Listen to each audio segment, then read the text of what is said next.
आपने अक्सर महसूस किया होगा कि जो लोग अच्छे काम करते हैं और हमेशा सबका अच्छा सोचते हैं, वही लोग जीवन में सबसे अधिक परेशान रहते हैं। वही जो लोग बुरे काम करते हैं, वो अपना जीवन खुशी और चैन से जी रहे होते हैं। अच्छे काम करने वालों को आखिर इतनी परीक्षा क्यों देनी पड़ती है, जबकि जो अधर्म की राह में है वो ही अधिकतर खुश रहते हैं और जिंदगी का लुत्फ उठा रहे होते हैं। अगर आपके मन में भी यह सवाल कभी आया हो तो आज हम आपको इसका जवाब देंगे। ये जवाब वो है जो भगवत गीता में लिखा है और श्री कृष्ण ने अर्जुन को दिया था। भगवत गीता में वर्णित कथा के अनुसार जब भी अर्जुन के मन में कोई दुविधा उत्पन्न होती थी तो वो श्री कृष्ण के पास पहुंच जाते थे। एक बार की बात है, अर्जुन श्री कृष्ण के पास जाकर कहते हैं कि वो किसी बात को लेकर परेशान है और इसका जवाब वो श्री कृष्ण से चाहते हैं। श्री कृष्ण ने पूछा, सवाल क्या है?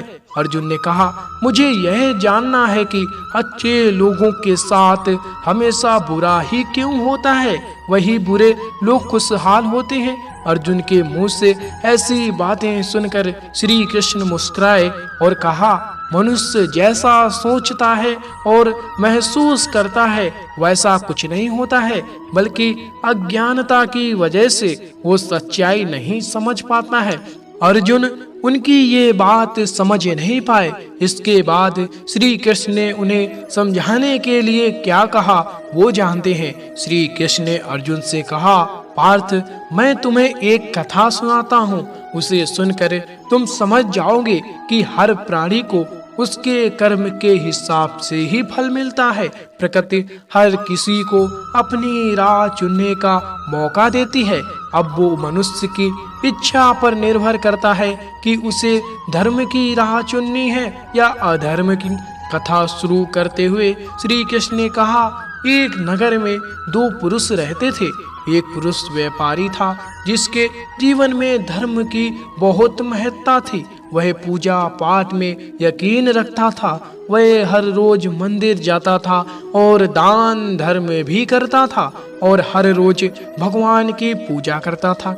वही दूसरा पुरुष बिल्कुल विपरीत था। वह हर रोज मंदिर तो जाता था लेकिन पूजा करने नहीं, बल्कि मंदिर के बाहर से जूते चप्पल चुराने।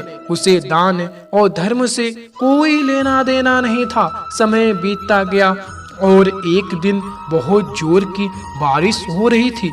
इस वजह से मंदिर में पुजारी के अलावा कोई नहीं था। यह बात जब दूसरे पुरुष को पता चली तो उसने सोचा कि ये सही मौका है मंदिर का धन चुराएं और पंडित से नजर बचाकर उसने मंदिर का सारा धन चुरा लिया। उसी समय धर्म कर्म में विश्वास रखने वाला व्यक्ति भी मंदिर पहुंचा।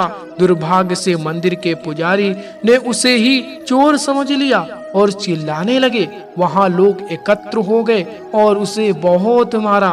किसी तरह वो खुद को बचाते बचाते वहां से निकला तो दुर्भाग्य ने उसका साथ वहां भी नहीं छोड़ा। मंदिर के बाहर वो एक गाड़ी से टकरा गया और घायल हो गया। फिर वो व्यापारी लंगड़ाते हुए घर जाने लगा तो रास्ते में उसकी मुलाकात उस पुरुष से हुई जिसने मंदिर से धन चुराया था। उसने कहा, आज तो मेरी किस्मत चमक गई, एक साथ इतना सारा धन मिल गया। ये सब देखकर उसे बहुत बुरा लगा और उसने अपने घर से भगवान की सारी तस्वीरें निकाल दी। कुछ सालों बाद दोनों पुरुषों की मृत्यु हो गई।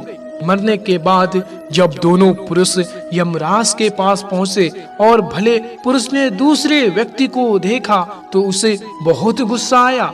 उसने क्रोधित होकर यमराज से पूछ ही लिया, मैं तो हमेशा अच्छे कर्म करता था, दान में विश्वास रखता था, उसके बदले जीवन भर मुझे अपमान और दर्द ही मिला और इस व्यक्ति ने हमेशा बुरे कर्म किए, फिर भी इसे नोटों से भरी पोटली, आखिर ऐसा भेदभाव क्यों? इस पर यमराज ने कहा, पुत्र, तुम गलत समझ रहे हो। जिस दिन तुम्हारी गाड़ी से टक्कर हुई थी वो दिन तुम्हारे जीवन का आखिरी दिन था, परंतु तुम्हारे अच्छे कर्मों की वजह से तुम्हारी मौत सिर्फ एक छोटे से चोट में बदल गई। तुम इस दुष्ट व्यक्ति के बारे में जानना चाहते हो। दरअसल इसके भाग में राजयोग था, मगर इसके कुकर्मों और अधर्मों की वजह से वो सिर्फ एक छोटी सी धन की पोटली में बदल गया। कथा सुनाने के बाद श्री कृष्ण अर्जुन से कहते हैं, क्या अब तुम्हें तुम्हारे सवाल का जवाब मिल गया?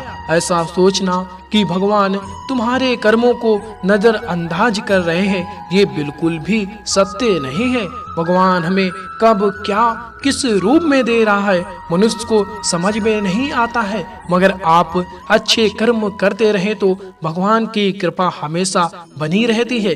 इसलिए अपने अच्छे कर्मों को बदलना नहीं चाहिए, क्योंकि उसका फल हमें जीवन में मिलता है। इसलिए मनुष्य का फर्ज है कि वो हमेशा अच्छे कर्म करता रहे, क्योंकि श्री कृष्ण ने गीता में भी बताया है कि किसी के द्वारा किया गया कर्म बेकार नहीं जाता है, चाहे वो अच्छा हो या बुरा हो।